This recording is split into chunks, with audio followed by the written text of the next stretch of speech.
So now that we've opened up using the construction template as a base, you'll notice on the left hand side it says level 1, roof, etc.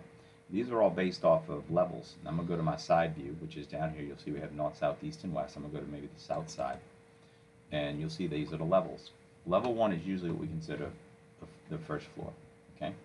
And then a roof, if it's a single-story building, let's say it's more of something that's a large gathering space. You may say that roof is going to be, let's say, maybe 30 feet in the air. So there it is. So as I draw my walls, I'll tell the walls to start at level 1 and go up to the roof level. Okay, so they go up 30 feet. That's how it's an easy way to set your wall heights.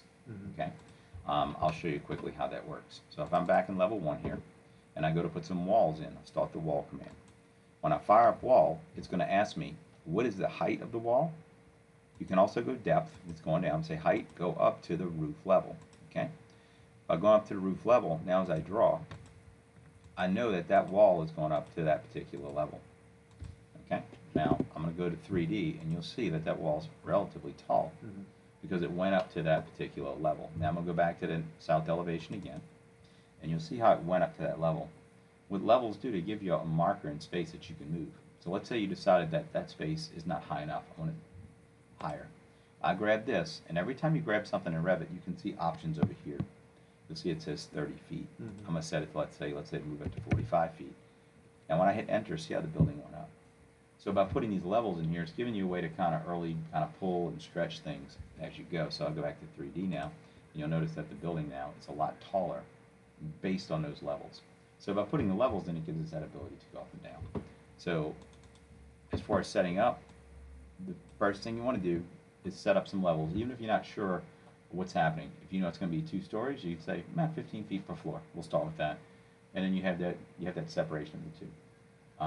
For other shaped buildings, let's say that are not typical, like the pyramid, you could set, okay, I want the maybe the level 1 is at 0, and maybe the top is at 144 meters. And at least you have a point in space now that I can shoot up to. It's a marker. So that's what we use the levels for.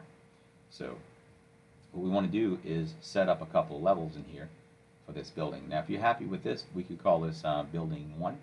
And what it has is got a level 1, and then it has it's ready to go. So I'll put that back down to, let's say, 30 feet. Now at this point, let's say I'm happy with this. This is going to be one of my, let's say, a large auditorium building, and then we drop this down and go save as a project, and we give it a name. So we create a folder on a desktop and we call this building 1. So you'll see it has an RVT extension.